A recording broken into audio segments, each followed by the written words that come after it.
The dream of a bigger family is being denied to an Oakville couple. They had arranged to adopt a child from Russia, but now that plan is being derailed because they're Canadian. Cindy Palm explains. They've already decorated the bedroom for little Charlotte Angelica. This is Charlotte's room.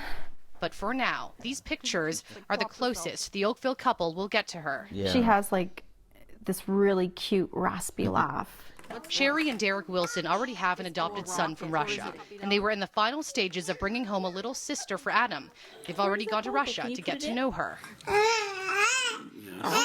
You see her for the first time, and I mean, once you actually, you see them and you hug them and you hold them, it's like, she's beautiful. Like, this was the baby that was given to us. The adoption had already gone through, with Canadian and Russian officials approving it, when Russia abruptly stopped it in its tracks, putting a freeze on the final custody hearing. I was in disbelief because I just didn't understand what was happening, because we had done we filled all the requirements.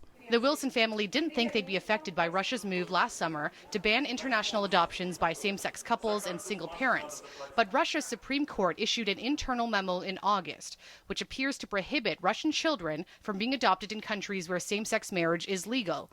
The memo raises concerns about the possibility of the child being placed in another family. This is a memorandum by the court, and it's not a law. So we're a little bit confused. Some judges have taken this very much as law. We can't compare it to our own Canadian Supreme Court system and think we understand how it operates in Russia.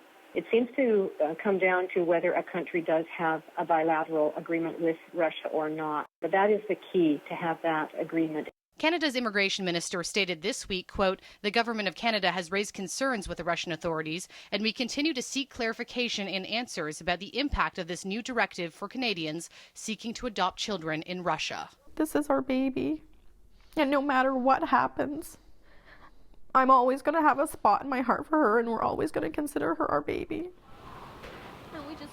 There's no word tonight from the Canadian government about whether or not there is a bilateral adoption agreement in the works between Canada and Russia. However, the Wilson family tell me they're not giving up hope, and they do hope to be reunited with little Charlotte in time for her second birthday, which is in June. Crystal? All right, thank you very much, Cindy.